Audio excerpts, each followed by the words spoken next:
এইবার আমরা পড়ব repairing of mixer grinder. Juicer তো আমাদের হ্যান্ড অপারেটেড, এটা আমরা আলাদা করে দেখব যদি রিপেয়ারিং থেকে থাকে। বাট আমাদের যে জুসারটা দেওয়া আছে সেটাতে কোনো মোটর বা ইলেকট্রিক পার্ট নেই, সেটা কি হাত দিয়েই করার, তো সেইখানে আমাদের পড়ার দরকার নেই। আমাদের এখন ইম্পর্টেন্ট হলো মিক্সার গ্রাইন্ডার যদি কোনো ফল্ট হয় কিভাবে ঠিক করব। তাহলে mixer grinder or juicer is an electrical appliance. আমাদের ক্ষেত্রে মিক্সার গ্রাইন্ডার হলো একটা ইলেকট্রিক্যাল অ্যাপ্লায়েন্স। তাহলে এটার ভেতর অনেকগুলো কম্পোনেন্টস আর পার্টস থাকে। One of the main part is motor. Main part কি, সব থেকে বেশি ইম্পর্টেন্ট পার্ট হলো মোটর, ঠিক আছে। It is responsible for mixing of ingredient. Motor না থাকলে ইনগ্রিডিয়েন্টগুলো মানে ভিতরে জিনিসগুলো একটার সাথে একটা মিক্স হবে না। Gears translate the motors rotation to the rotation of the bitter. Gear যে থাকে সেটা মোটর কোন স্পিডে ঘুরছে, আমরা কি দেখেছি, কোন নবের মধ্যে আমরা 1 2 3 করলে সেই সিগন্যালটা দিয়ে মোটরটার স্পিডটা কন্ট্রোল হয়। তো মোটরটা তো নিজের স্পিডটা কন্ট্রোল করে। এবার মোটর যেই স্পিডে ঘুরবে আমাদের জারের ভেতরে বিটার মানে যেই জিনিসগুলো দিয়ে মিক্স হচ্ছে ভেতরে জারের ভেতরে যে ব্লেডগুলো আর মোটরের স্পিডটা কিভাবে একটার সঙ্গে একটা মিলবে, গিয়ার দিয়ে। তাহলে গিয়ারের কাজ হলো মোটরের রোটেশনটাকে বিটার মানে ভেতরের ব্লেডগুলোর রোটেশনের সঙ্গে কানেক্ট করা, ঠিক আছে। এ speed controller varies the electrical current deliver to the motor. যেটা আমি বলেছি স্পিড কন্ট্রোলের কাজ কি, তুমি 1 2 3 দিচ্ছ, সেটা মোটরের মধ্যে ওই সিগন্যালটা দিচ্ছে। সিগন্যাল দিচ্ছে মানে যখন 1-এ দিচ্ছ তখন কম কারেন্ট দিচ্ছে, মোটর কম ঘুরছে। যখন 2-এ দিচ্ছ তখন একটু বেশি কারেন্ট ফ্লো করছে, তখন মোটর আর একটু স্পিডে ঘুরছে। যখন তুমি 3-এ দিচ্ছ তখন ম্যাক্সিমাম কারেন্ট ফ্লো করছে, মোটর ম্যাক্সিমাম স্পিডে ঘুরছে। ক্লিয়ার? তাহলে স্পিড কন্ট্রোলের কাজ এটা। গিয়ারের কাজ কি, মোটরের ঘূর্ণনের সঙ্গে ব্লেডের ঘূর্ণন যেটা জারের ভেতরে থাকে সেটাকে কি করা, লিঙ্ক করা বা সিঙ্ক করা, সিনক্রোনাইজ করা, ঠিক আছে, একটার সঙ্গে একটা মিলানো।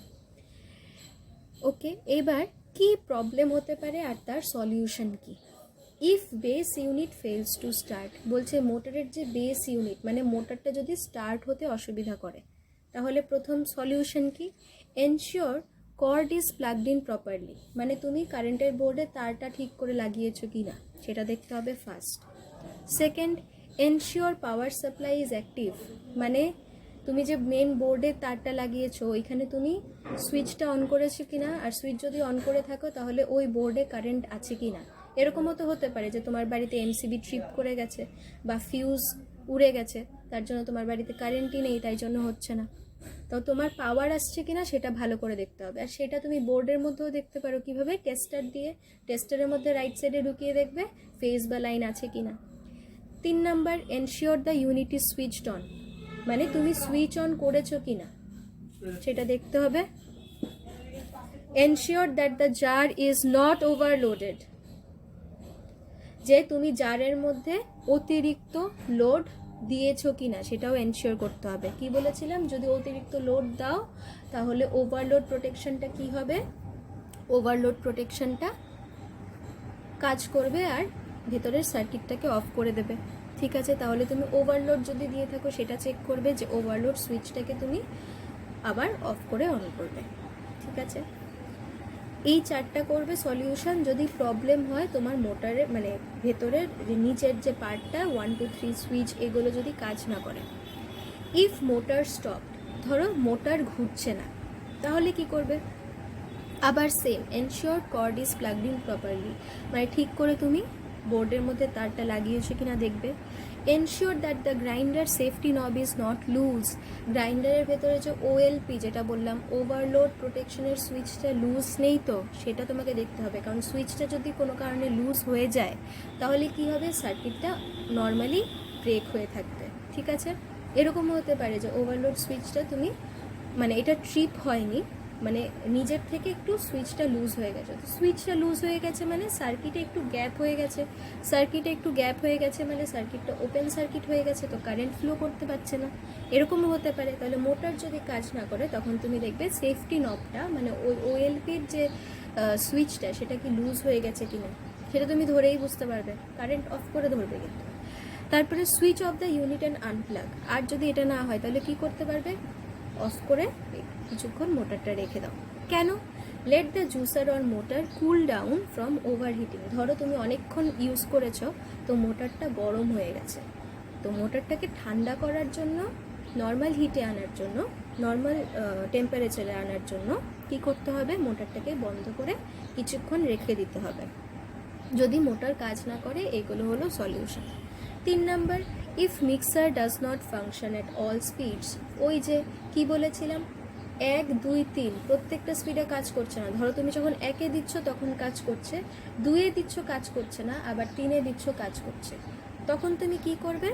স্পিড কন্ট্রোল যে জায়গাটা, ওইটা চেক করবে। আমি কি বলেছি, ভেতরে একটা জায়গা থেকে স্পিড কন্ট্রোলার, যেটা কারেন্ট অতটাই পাঠায় যতটা মোটর মানে অল্প কারেন্ট পাঠালে মোটরটা অল্প ঘুরবে, একটু বেশি পাঠালে তখন মোটরটা একটু বেশি ঘুরবে, আর ম্যাক্সিমাম কারেন্ট পাঠালে মোটরটা ম্যাক্সিমাম স্পিডে ঘুরবে।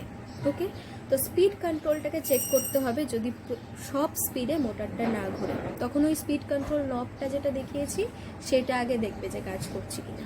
ওকে, তারপর যদি স্পিড কন্ট্রোলটা নষ্ট হয়ে যায়, ওটাকে তুমি ঠিক না করতে পারো, তাহলে replace the speed control. Defective হলে স্পিড কন্ট্রোলটাকে কি করবে?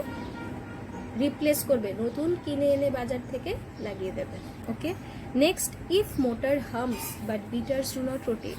ধরো মোটর ঘুরছে কিন্তু তোমার জারের ভেতরে যে ব্লেডগুলো, তোমার যেখানে গ্রাইন্ডিংটা হচ্ছে সেই পাত্রর ভেতরে ব্লেডগুলো ঘুরছে না, এরকমও তো হতে পারে।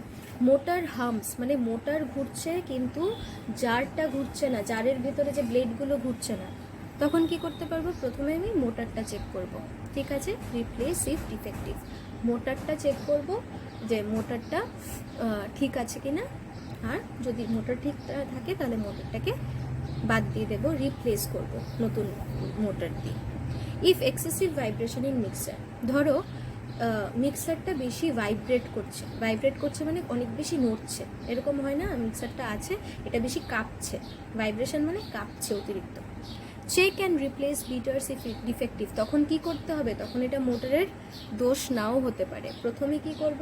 ওই যে জারের ভেতরে ব্লেডগুলো আছে, ব্লেডগুলোও তো লুজ হয়ে যেতে পারে। ব্লেডগুলো লুজ হলে কি হবে? ও যদি ঠিকভাবে কানেক্টেড না থাকে গিয়ারের সঙ্গে, তখন ও বেশি রোটেট করবে না। বেশি রোটেট করলে লুজ হয়ে গেলে কি হবে? বেশি ভাইব্রেশন হবে বা কাঁপবে সিস্টেমটা। তাহলে প্রথম বিটারগুলো দেখবো ঠিক আছে কিনা, মানে ব্লেডগুলো দেখবো ঠিক আছে কিনা, আর যদি না থাকে তাহলে ডিফেক্টিভ হলে চেঞ্জ করে নেব, নতুন লাগিয়ে নেব। Check and service gears if broken or misaligned. গিয়ারের সিস্টেমটা এবার দেখবো যে গিয়ারগুলো ঠিক আছে কিনা। গিয়ারগুলো ঠিক আছে কিনা যদি না থাকে তাহলে আমি, বা ভেঙে যায় গিয়ারগুলো, তাহলে কি করব? রিপ্লেস করব। Third, check and replace motor if defective. 3 number হলো, এবার যদি আমার বিটার মানে জারের ভেতরে ব্লেডগুলোও ঠিক থাকে, আমার গিয়ারও ঠিক থাকে, তাহলে এবার প্রবলেম কার? মোটরের। কিন্তু প্রথমেই মোটর দেখবো না, কিন্তু প্রথমে ওই দুটো জিনিস চেক করব, তারপরে দেখবো যে মোটর খারাপ হয়েছে কিনা, তখন মোটরটাকে রিপ্লেস করবো। If mixer is noisy. অনেকের বাড়িতে কী হয়, মিক্সার গ্রাইন্ডার তো আওয়াজ করেই, একটা বেসিক আওয়াজ আছে, অতিরিক্ত আওয়াজ করে। তো অতিরিক্ত আওয়াজ যদি করে তখন কি করব? Switch off the mixer and unplug. মিক্সারটাকে সুইচ অফ করে প্লাগটা, অনেকে কি করে সুইচ অফ করে দেয় বোর্ডে, কিন্তু প্লাগটা খুলে না। এরকম না, প্লাগটাকে খুলে রাখতে হবে, কারণ হয়তো তোমার বোর্ডের ভেতরে শর্ট সার্কিট হয়ে আছে, তাই জন্য অতিরিক্ত কারেন্ট ফ্লো করছে, এরকমও হতে পারে। মিক্সারটাকে অফ করে প্লাগটা খুলে রাখবে। Stir the contents into middle of jar from the walls. অনেক সময় কি হয়, আমরা অনেক জিনিস দিয়ে দিই কিন্তু তারপর জল দিই না, তো ভেতরে হয়তো এরকম জিনিস যেটা খুব ড্রাই, তাই জন্য হচ্ছে, কোনো প্রবলেম নেই জিনিসের, আমি ঠিক করে জল দিইনি বলে হচ্ছে না। তখন কি করব? জারের সাইডের ওয়ালে দেখবে পাত্রর যে কন্টেইনারটা, এটার সাইডে চলে গেছে, তো সাইডে যদি আমার যেই জিনিসগুলো ইনগ্রিডিয়েন্টসগুলো লেগে থাকে, তাহলে গুঁড়ো কাকে করব? গুঁড়ো যেটা করবো সেটা তো ব্লেডের উপর থাকতে হবে না, সেটা সাইডে চলে গেলে কিভাবে কাজ হবে? হবে না, তখন আওয়াজ বেশি হবে। তো সাইডের থেকে আমাদের মারা করে তো অনেক সময় যে মিক্সার গ্রাইন্ডারটা খুলে কি করে ওই চামচ দিয়ে ভেতর দিকে ঢুকিয়ে দেয় ব্লেডের জায়গাটাতে যেখানে গুঁড়ো হবে, তারপর একটু জল দেয়। তো আমাদেরকে সেটাই করতে হবে। যদি এরকম অতিরিক্ত নয়েজ হয় তখন মিক্সার জারের ভেতরে যে জিনিসগুলো আছে এগুলোকে চামচ দিয়ে ভেতরে এনে একটু জল দিতে হবে, তারপর কাজটা শুরু করলে ওই নয়েজটা হবে না। তারপর ইফ ওভারফ্লোয়িং জার, জার যদি ওভারফ্লো করছে, ঠিক আছে, অনেক সময় হয় না মিক্সার গ্রাইন্ডারের জার আমি করছি জল বেরোচ্ছে এটার থেকে, ঠিক আছে, check and reduce excess liquid from jar. তুমি হয়তো বেশি জল দিয়ে দিয়েছো, আগে যখন নয়েজে ছিল তুমি তো জলই দাওনি, তারপরে হয়তো তুমি হিসাব করে জল দিতে না পেরে বেশি জল দিয়ে দিয়েছো, তখন ওই এক্সেস জলটাকে সরিয়ে দেবে। Check and fit the cap properly. আর যে মিক্সার জারের যে হয়তো তুমি ঢাকনাটা ঠিক করে লাগাওনি বা ঢাকনাটা ভেঙে গেছে, অনেকের বাড়িতে এরকম হয় ঢাকনাটা ভেঙে যায়, তো ঢাকনাটাকে তখন একটা নতুন কিনে আনবে, ঠিক আছে। If jar leaking from below, এটা তো ওপর দিয়ে ওভারফ্লো হচ্ছে, ধরো জার নিচ দিয়ে লিক করছে, তখন কি করব, check blade shaft or jar brush. ওই যে নিচের ব্লেডগুলো আছে, ব্লেডের যে নিচের জায়গাটা যেটা ঘোরে ওইটাকে চেক করব যে ওইটা ঠিক আছে কিনা, ওইটা হয়তো ভেঙে গেছে বা ওইটা হয়তো একটু ডিফেক্টিভ হয়ে গেছে, ক্ষয় হয়ে গেছে, যার জন্য জলটা জারের নিচের দিকে পড়ে যাচ্ছে। যদি এটা হয় তাহলে কি হতে পারে, জলটা নিচের দিকে ঢুকে মোটরে ঢুকে যেতে পারে, ক্ষতি হতে পারে, তখন এটাকে রিপ্লেস করতে হবে। রিপ্লেস ইফ ওর্ন আউট, যদি ওর্ন আউট হয়ে যায়, নষ্ট হয়ে যায়, এটাকে রিপ্লেস করতে হবে। তো কি রিপ্লেস করবে, ওই যে জারটাকে রিপ্লেস করে দেবে। বাজারে কিনতে পাওয়া যায় মিক্সার গ্রাইন্ডারের যে জারগুলো বিভিন্ন সাইজের। ওকে, এইটা আমরা আজকে পড়লাম। নেক্সট দিন আমরা স্পিড কন্ট্রোল সুইচটাকে কিভাবে ঠিক করব। ওই যে স্পিড কন্ট্রোল বললাম না একটু আগে, যে যদি ধরো এক একটা সুইচ মানে সুইচগুলো একে দিলে ঘুরছে স্পিডে, 3-এ দিলেও ঘুরছে, কিন্তু 2-এর সুইচটা কাজ করছে না, ওইটাকে কিভাবে ঠিক করব ওইটা নেক্সট ক্লাসে পড়ব। Okay bye. এটা ভালো করে লিখে রাখবে, এটা তোমাদের প্র্যাকটিক্যাল কিন্তু।